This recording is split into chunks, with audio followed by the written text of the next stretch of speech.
नमस्कार, मैं हूं पवन त्यागी।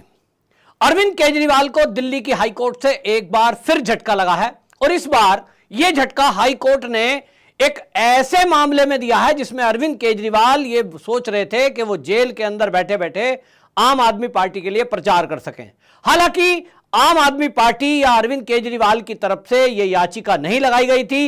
यह याचिका एक जो वकील हैं उन वकील की तरफ से लगाई गई थी। एक स्टूडेंट थे जो लॉ के स्टूडेंट, आपको बताएं अमरजीत गुप्ता, इनके द्वारा लगाई गई याचिका हाईकोर्ट में। और इन्होंने यह कहा कि जेल में बंद अरविंद केजरीवाल अपनी पार्टी की नीतियां और अपने विषय को ठीक से नहीं रख पा रहे हैं और उनको ऐसे समय में गिरफ्तार किया गया है जब चुनाव चल रहे हैं, तो उनको वीडियो कॉन्फ्रेंसिंग के जरिए चुनाव प्रचार और अपनी बात कहने का ये अनुमति इलेक्शन कमीशन को दे, ऐसा आप आदेश दें। अब इसको लेकर हाई कोर्ट ने बड़ी कड़ी टिप्पणी की। हाई कोर्ट ने यह कह दिया कि यदि ऐसे में जेल के अंदर बंद, चाहे वो न्यायिक हिरासत में है, यदि हम किसी जेल में बंद व्यक्ति को चुनाव प्रचार की वीडियो कॉन्फ्रेंसिंग के जरिए अनुमति देते हैं, तो उन्होंने कहा कल को खूंखार जो आतंकवादी हैं, जो खूंखार अपराधी हैं, वो जेल के अंदर बंद है तो वो तो अपनी एक पार्टी बना लेंगे और पार्टी बनाकर फिर वो अनुमति मांगेंगे और कहेंगे साहब जेल से हम प्रचार करेंगे। तो जेल से प्रचार करने की अनुमति खूंखार अपराधियों को मिलेगी तो फिर इस देश का क्या होगा। और इसीलिए हाई कोर्ट ने कड़ी टिप्पणी करते हुए यह कह दिया कि कल को दाऊद इब्राहिम अगर कहेगा कि मुझे भी चुनाव का प्रचार करना है तो क्या हम अनुमति दे देंगे। और इसको कहते हुए कड़ी फटकार लगाई। और आपको बता दूं कि लॉ के इस स्टूडेंट को कड़ी फटकार लगाते हुए हाईकोर्ट ने यह कह दिया कि इस तरह की याचिका भविष्य में ना लाएं, हम नहीं तो जुर्माना तक लगा देंगे। यह पहली बार नहीं है कि अरविंद केजरीवाल या आम आदमी पार्टी की तरफ से इस तरह की नाटक नौटंकी की गई हो। अरविंद केजरीवाल, मनीष सिसोदिया, सत्येंद्र जैन, जब से यह मामला शराब घोटाले का चला है, आप यह देखिए कि यह आम आदमी पार्टी के जो नेता हैं किस तरह से नैरेटिव बदलने की कोशिश करते हैं, मुद्दे को भटकाने की कोशिश करते हैं और किस तरह से ये ऐसा मामला लाने की कोशिश करते हैं, झूठ बोलेंगे। अभी आप देखिए संजय सिंह, सौरभ भारद्वाज नियमित रूप से प्रेस कॉन्फ्रेंस करते हैं। चुनाव आयोग से मिलकर के सौरभ भारद्वाज आए और सौरभ भारद्वाज ने बाहर आकर मीडिया का जमावड़ा था। ये साथ लेकर चलते हैं चैनल वालों को, तो भाई बड़े बड़े चैनल इनके नौकरी करते हैं, मुझे ऐसा लगता है। तो पूछा सौरभ भारद्वाज से, आप जो है दिल्ली चुनाव आयोग से मिलकर के आए हैं, स्टेट के जो कमिश्नर हैं, आपकी क्या बातचीत हुई। कहते हैं हमने अपनी बात रखी लेकिन उन्होंने कह दिया देखो जी हमारी जब मर्जी होगी जब अनुमति दे देंगे। मतलब इस तरह की भाषा कोई इस्तेमाल क्या चुनाव आयोग कमिश्नर जो हैं वो कर सकते हैं? नहीं कर सकते। लेकिन ये बाहर आके मीडिया में बोल रहे हैं, क्योंकि मीडिया में आकर वो जो चुनाव कमिश्नर हैं वो तो आके अपनी सफाई देंगे, नहीं नहीं मैंने ऐसे नहीं ऐसे कहा था। ये वो हैं जो अंदर मीटिंग में कुछ भी होगा बाहर आकर कुछ भी कह देंगे। दिल्ली के एलजी पर आरोप लगा देते हैं कि साहब एलजी ने हमें ऐसा कह दिया वैसा कह दिया। ये और तो और मोदी जी की मीटिंग आपने देखा कि जब जिस तरह से वर्चुअल मीटिंग में मोदी जी का मजाक उड़ा रहे थे अरविंद केजरीवाल, कुछ भी बोल देंगे, झूठ बोलने में माहिर। और अब आज जो इनको फटकार लगी है यह बिल्कुल सीधा सीधा दिखाता है कि अगर आम आदमी पार्टी के इस तरह के इरादे हैं कि ये वर्चुअल किसी को इस तरह से शामिल करके अपना पार्टी का प्रचार करने की इच्छा रख रहे हैं, तो हाई कोर्ट ने इस पर बिल्कुल सख्त निर्देश दे दिया। आज जो आप प्रचार करा रहे हो कल को आप देखें ये जो इसके पीछे की सोच क्या है।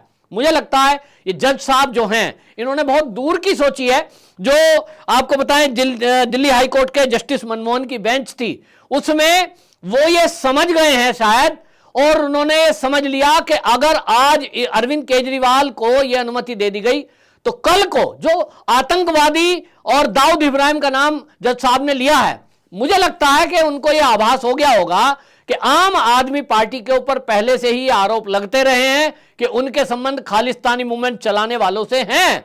तो कल को हो सकता है कि अपने प्रचार के लिए किसी खालिस्तानी मूवमेंट चलाने वाले पन्नू जैसे व्यक्ति को यह कह दें कि साहब वर्चुअल जो है उसकी वीडियो आ रही है और ये अपने चुनाव प्रचार में उसको शामिल कर लें। और जिस तरह से इन्होंने थीम सॉन्ग बनाया अपना चुनाव का, और उसको लेकर के इनको चुनाव आयोग ने रोक लगाई। उस पर देखिए इन्होंने किस तरह का टकराव किया। कहते हैं साहब हमें रोका जा रहा है, हमें जो है मोदी जी डर गए, चुनाव आयोग के जरिए हमारे सॉन्ग को रोका जा रहा है। भैया उस गाने में जो आपत्तिजनक शब्द हैं, आपके गाने को चुनाव आयोग ने बैन नहीं किया। आम आदमी पार्टी के उस गाने को यह कहा कि इसमें करेक्शन करके लाइए। आपने कुछ शब्द इसमें ऐसे जोड़े हैं, कुछ दृश्य ऐसे जोड़े हैं जो आपत्तिजनक हैं और जो हमारा चुनाव आयोग का नियम कायदा कानून है उसके अनुसार नहीं है। तो क्या दिखाया गया था उसमें दिखाया गया कि दिल्ली की पुलिस मनीष सिसोदिया को पकड़कर ले जा रही है, ऐसा दृश्य दिखाया गया है। और यह कह रहे हैं कि जुर्म की आवाज पर हम टकराएंगे, टक्कर देंगे, इस तरह की बातें कर रही है। चुनाव आयोग ने कहा कि आप पुलिस को यह दिखा रहे हैं कि यह जुर्म कर रही है, तो यह तो जो चुनाव आयोग की आचार संहिता है उस संहिता के हिसाब से नहीं है कि आप किसी भी प्रशासन शासन के खिलाफ इस तरह की बातें करें, यह अनुमति नहीं है। तो आप पुलिस पकड़कर ले जा रही है, इसमें कह रहे हो आप अत्याचार कर रहे हैं। दूसरी बात, यह हमेशा मोदी का नाम लेते हैं और यह कहते हैं कि हमको फर्जी आरोपों में जेल में बंद डाल दिया, हमें अरविंद केजरीवाल की गिरफ्तारी अवैध है। भाई मामला कोर्ट में चल रहा है, आपने गिरफ्तारी को चुनौती सुप्रीम कोर्ट में दे रखी है और कोर्ट का जो अपना नियम है वो ये कहता है कि जब कोई केस कोर्ट में चल रहा हो, किसी को भी, ना तो अरविंद केजरीवाल को यह कहने की अनुमति है कि अरविंद केजरीवाल दोषी है, ना किसी को यह कहने का अधिकार है कि अरविंद केजरीवाल निर्दोष है। यह दोषी है या निर्दोष, कोर्ट में यह तय हो रहा है। अब सुप्रीम कोर्ट में हियरिंग चल रही है, वहां जज साहब सुनवाई के बाद तय करेंगे कि ईडी की गिरफ्तारी वैध है या अवैध। और जब तक सुप्रीम कोर्ट इसमें निर्णय नहीं दे देती, कोई भी व्यक्ति यदि इस तरह की बातें करता है कि अरविंद केजरीवाल की गिरफ्तारी तो अवैध है, फर्जी केस में की गई है, तो यह आपको बता दूं कंडेम्प्ट ऑफ कोर्ट की श्रेणी में आता है। लेकिन आम आदमी पार्टी के नेता तो रोज इस बात को करते हैं, रोज इस बात को उठाते हैं और कहते हैं अरविंद केजरीवाल को तो खामोखा जेल में बंद कर दिया है। मैं पूछना चाहता हूं, संजय सिंह की भाषा रहती है, मैं पूछना चाहता हूं मोदी से, और मोदी से पूछते हैं, भैया मोदी ने अरविंद केजरीवाल को जेल में थोड़ा ही डाला है, मोदी ने कोई आदेश थोड़ा ही दिया है, मोदी कोई अथॉरिटी थोड़ी है कि वो अधिकार से किसी को भी उठा के जेल में डाल सकते हैं। अगर मोदी अमित शाह को यह ताकत हो कि वो विपक्षी पार्टियों को हराने के लिए या यूं कहें अपने आप चुनाव जीतने के लिए किसी भी विरोधी पार्टी के नेता को उठाकर जेल में डाल सकते, तो मैं नहीं समझता कि कांग्रेस के टाइम में कोई नेता भारतीय जनता पार्टी का आज जेल के बाहर होता। कांग्रेस के टाइम में इंदिरा गांधी ने इमरजेंसी में जो हाल इस देश का किया था, सबको उठा उठा के जेल में डाल दिया था जो विपक्षी दल थे। मोदी जी अगर तानाशाह होते तो वो इंदिरा गांधी जैसा ही कुछ करते, उनको करना चाहिए था। अगर आरोप लग रहे हैं कि मोदी जी विपक्ष से डर गए हैं, इंडिया अलायंस से डर गए हैं, केजरीवाल से डर गए हैं, इसलिए उनको चुनाव प्रचार से रोक रहे हैं, इसलिए उनको जेल में डाल रहे हैं, इसलिए उनके ऊपर फर्जी केस लगा रहे हैं और मोदी तानाशाह है, तो तानाशाह अगर मोदी होते तो आज की डेट में संजय सिंह, सौरभ भारद्वाज, आतिशी मारलेना, यहां तक कि सुनीता केजरीवाल भी, यानी जो मोदी के खिलाफ बोलता या जिससे उन्हें लगता कि यह विपक्षी दल का नेता जो है दबंग हो सकता है, प्रभावशाली हो सकता है, उठा के जेल में डाल देते। मुश्किल से 50 नेताओं की सूची बनती है कि जो इंडिया अलायंस में ऐसे चेहरे हैं जिनका कहीं प्रभाव है, जो बीजेपी की वोट काट सकता है, बीजेपी को हरा सकता है। ऐसे 50 नेताओं को मोदी जी उठा के जेल में डाल देते।